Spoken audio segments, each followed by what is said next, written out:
Have you ever wondered what true courage looks like?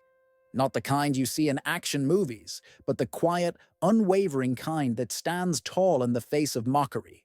Today, I'm going to tell you about a stepfather who was ridiculed for something he couldn't control until a group of veterans showed up and changed everything in complete silence. Stay with me until the end to discover how this simple act of solidarity transformed not just one family, but an entire community. Welcome to Honor Echoes, where we bring you powerful stories of courage, sacrifice, and respect. Before we dive into today's incredible story, make sure to subscribe to our channel to never miss another inspiring veteran story that might just change the way you see the world. Hit that subscribe button now to join our community dedicated to honoring those who served. Todd Wilson never expected to become a viral sensation, especially not under these circumstances. A 42-year-old construction worker from Millbrook, Alabama, Todd had spent the last 15 years of his life building homes for others. His hands were rough and calloused from years of hard work, but his heart remained gentle, especially when it came to his family. 5 years ago, Todd met Sarah, a single mother raising her son, Michael. Sarah had lost her husband, a Marine, during a deployment overseas when Michael was just 3 years old. By the time Todd entered their lives, Michael was 10, a quiet boy with his father's eyes and a tendency to keep to himself. When I first met Michael, Todd recalled, his voice catching slightly, I knew I wasn't there to replace his father. No one could ever do that. I just wanted to be someone he could count on. The transition wasn't easy.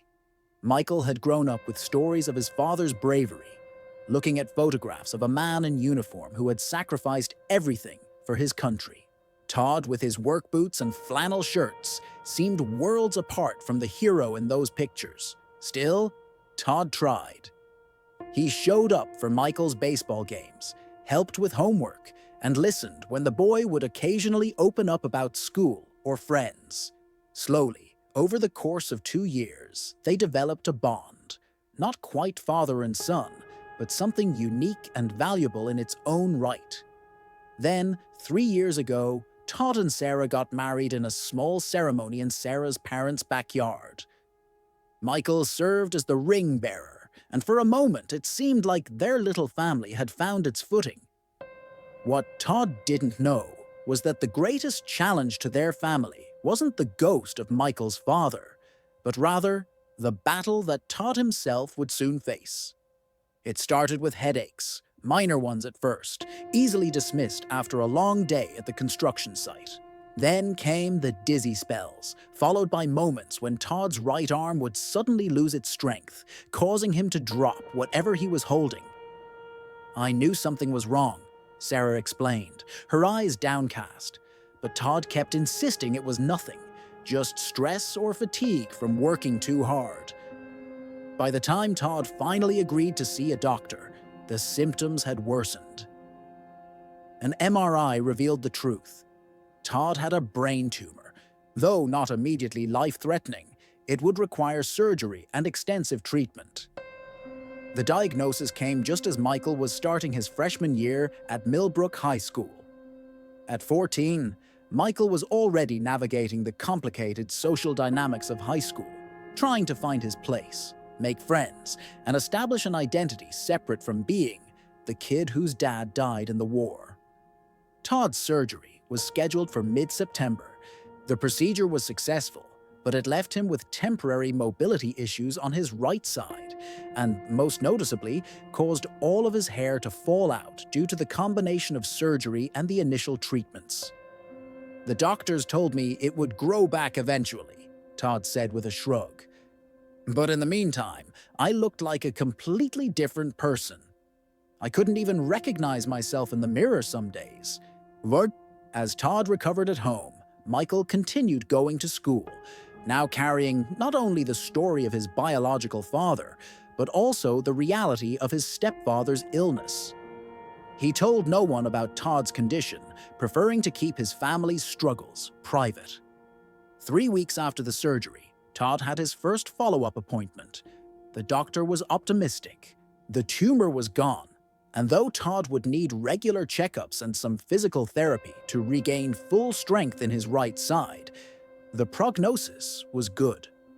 That evening, as the family sat around the dinner table, Todd made an announcement. "I'm coming to your parent-teacher conference next week," he told Michael. Michael's fork froze halfway to his mouth. "Mom can go alone," he said quickly. "You should rest." "I've been resting for 3 weeks," Todd countered. "Besides, I'm part of this family too. I want to hear how you're doing in school." Sarah reached for Todd's hand across the table. "I think it's a great idea," she said. "The doctor said short outings are fine as long as you don't overexert yourself."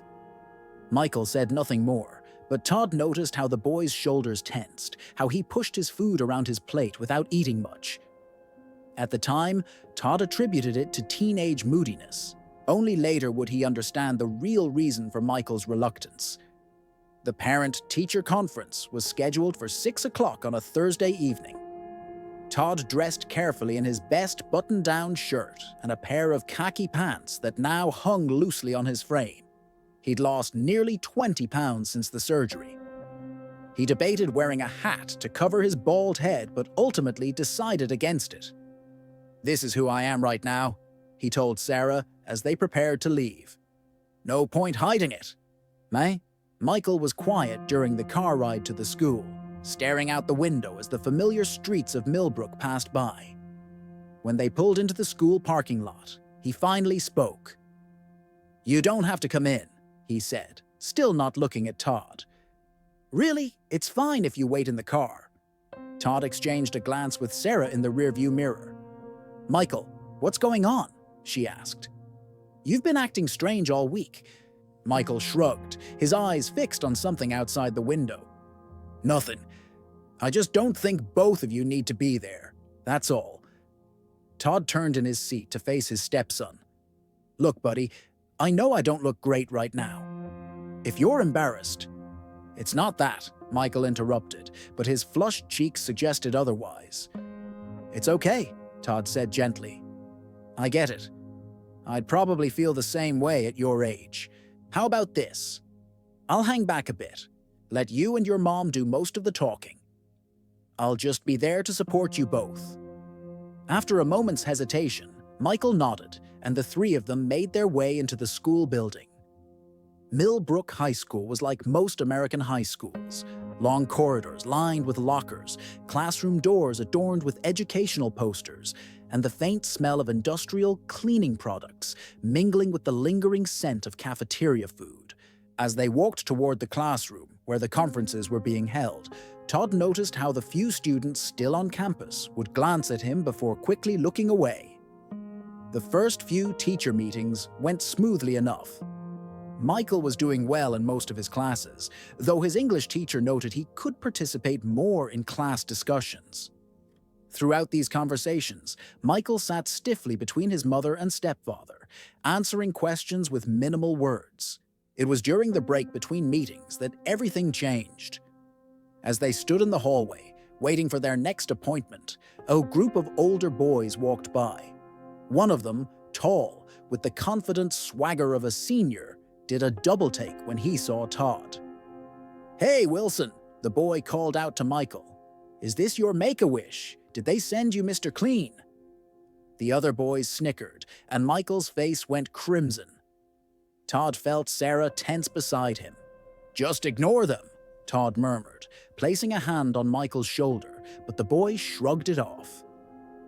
"Or is he your personal bodyguard?" Another boy chimed in. "Didn't know freshmen needed bouncers now." Michael stared at the floor, his body rigid with humiliation. Todd stepped forward, about to say something, when another voice cut through the hallway. "Is there a problem here, gentlemen?" "Hey!" The voice belonged to a man in his 50s, wearing a navy blazer with elbow patches, clearly one of the teachers. The boys mumbled apologies and moved on. But the damage was done. The rest of the evening passed in uncomfortable silence, with Michael refusing to meet Todd's eyes. The drive home was equally quiet until Sarah finally spoke. Michael, we need to talk about what happened back there. There's nothing to talk about, Michael replied, his voice tight. It doesn't matter. It does matter, Todd said. If those boys have been giving you trouble. This is exactly why I didn't want you to come, Michael burst out. Everyone at school already thinks I'm the weird kid whose real dad died. Now I'm also the kid with the freak stepdad. The words hung in the car like a physical presence. Sarah gasped, but Todd just nodded slowly. I understand, he said quietly. And I'm sorry if I made things harder for you today. When they got home, Michael went straight to his room without another word. Sarah started to go after him, but Todd stopped her. Give him some space, he suggested. This is tough for him. Later that night, after Sarah had gone to bed, Todd sat alone in the living room, replaying the events of the evening in his mind. He wasn't upset about the comments. He'd developed thick skin over years of working construction sites. But the pain in Michael's eyes had cut deep. Todd's phone buzzed with a text message from his friend, Jake Thornton. Jake and Todd had known each other since high school, though their paths had diverged after graduation. While Todd went into construction, Jake had joined the army, serving 2 tours in Afghanistan before returning to Millbrook to work as the high school's JROTC instructor. Heard about what happened tonight, Jake's message read. You okay? Todd wasn't surprised that Jake already knew. In a town the size of Millbrook, news traveled fast, especially within the school. He typed back a brief response. I'm fine. More worried about Michael. Jake's reply came quickly. Let me see what I can do. Todd didn't think much of the message at the time. He assumed Jake might speak to the boys involved, perhaps give them a lecture on respect. What happened instead was something Todd could never have anticipated. The following Monday, Michael left for school with the same reluctance he'd shown since the parent-teacher conference. Todd spent the morning at physical therapy, working to regain full strength in his right arm, while Sarah went to her job at the local bank. Around noon, Todd's phone rang. It was Sarah. You need to come to the school, she said, her voice trembling with an emotion Todd couldn't quite identify. Right now. What's wrong? Todd asked, immediately concerned. Is Michael okay? He's fine, Sarah assured him. Better than fine, actually. Just, you need to see this for yourself. 20 minutes later, Todd pulled into the school parking lot, surprised to find it fuller than usual for a Monday afternoon. As he approached the main entrance, he noticed several cars with veteran license plates and military decals. Sarah was waiting for him at the front desk, her eyes bright with unshed tears. Without explanation, she took his hand and led him toward the cafeteria. Sarah, what's going on? Todd asked, confused by her behavior. She just shook her head. You'll see. As they neared the cafeteria, Todd could hear the normal buzz of conversation and clattering trays that accompanied lunch period. But when Sarah pushed open the double doors, the scene before him was anything but normal. The cafeteria was filled with people, not just students, but adults of all ages.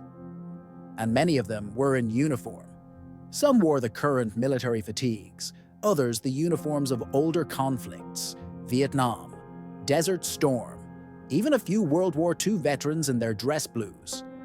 Those not in uniform wore vests or caps, identifying them as veterans, representing every branch of the military.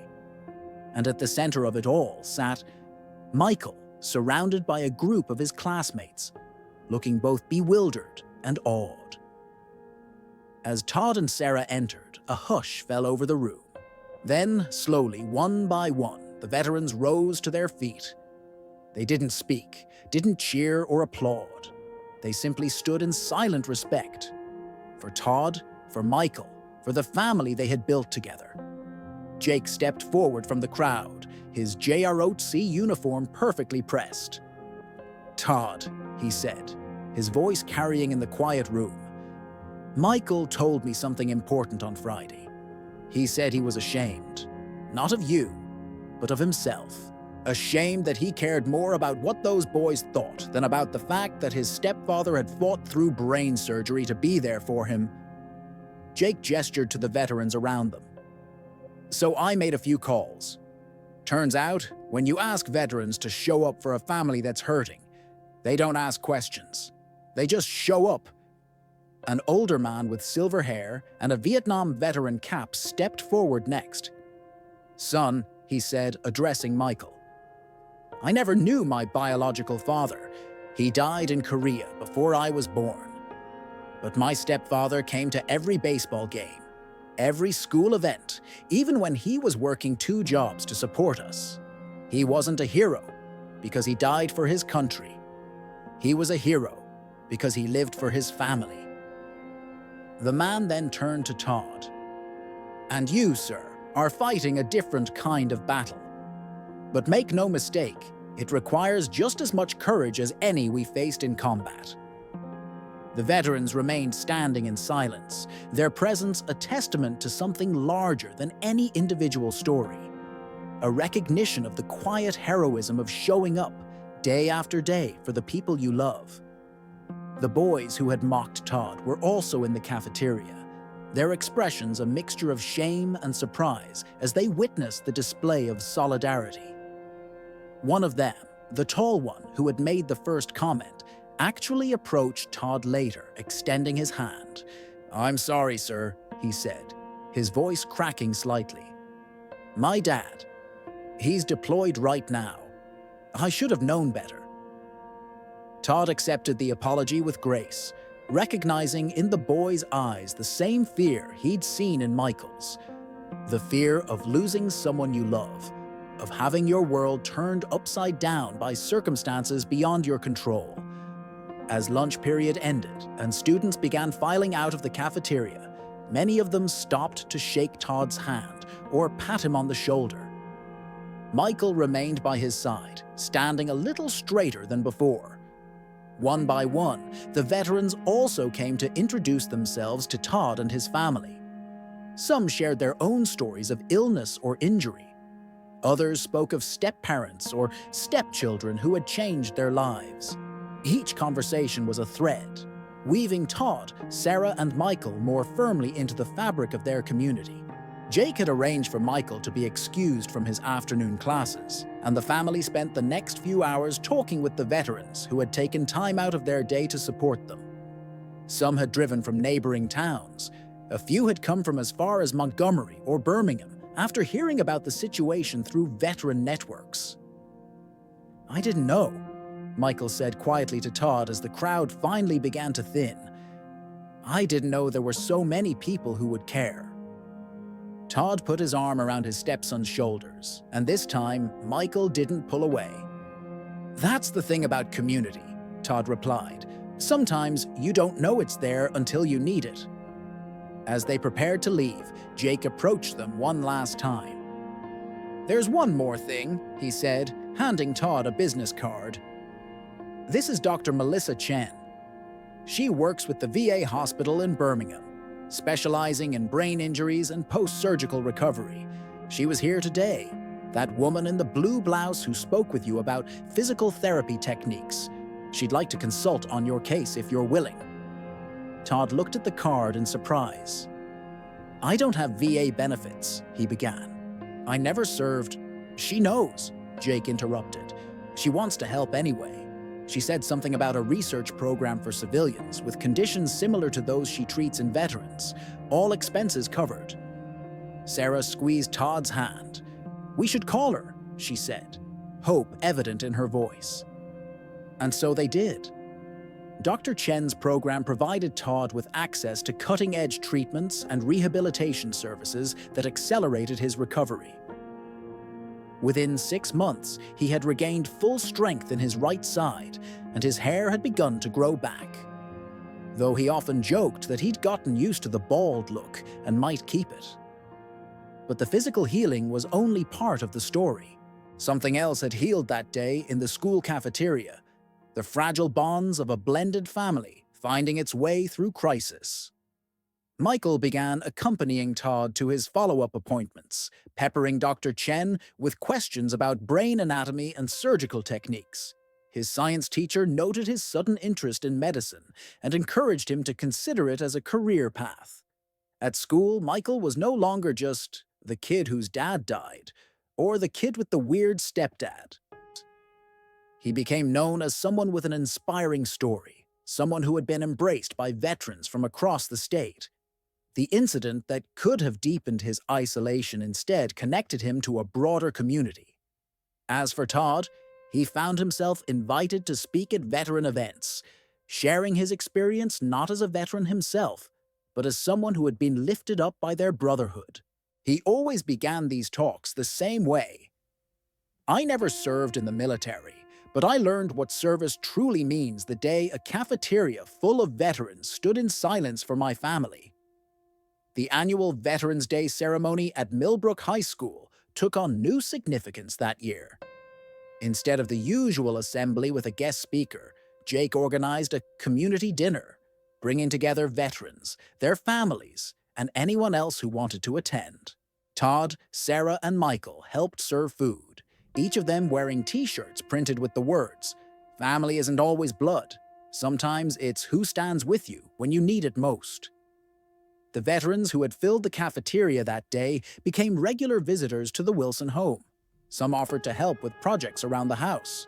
Others simply stopped by for coffee and conversation.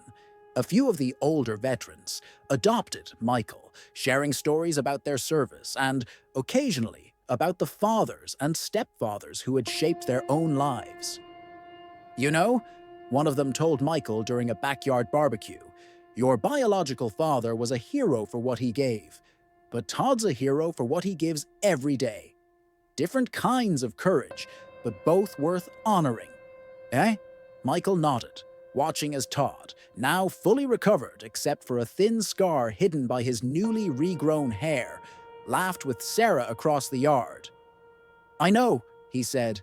"I'm lucky to have had both of them in my life." The story of what happened in that school cafeteria eventually spread beyond Millbrook.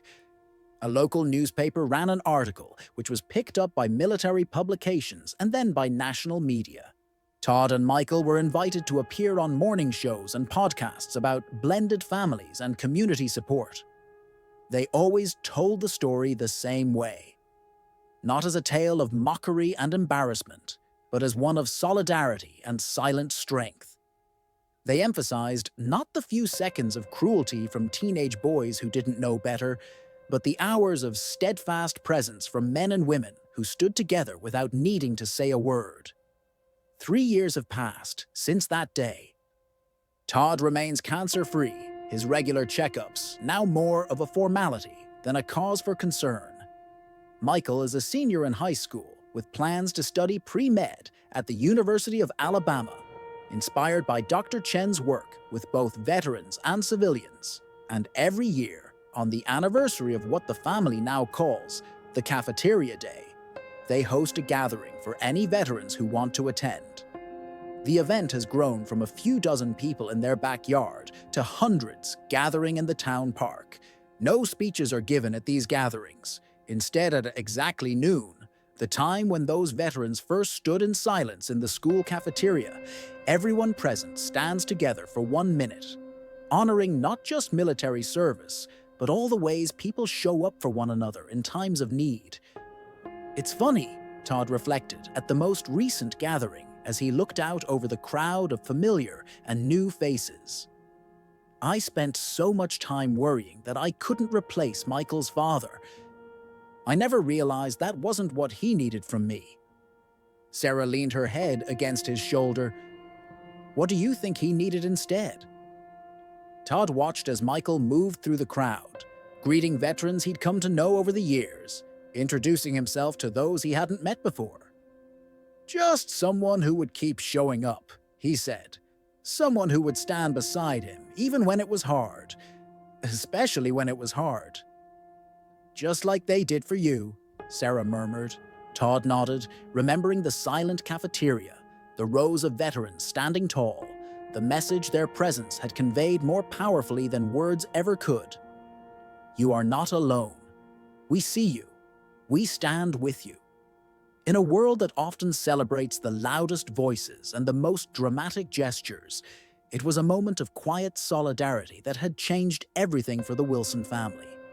A reminder that sometimes the most profound acts of courage and compassion require no words at all, just showing up, just standing together, just being there, in silence, when someone needs to know they are not facing their battles alone.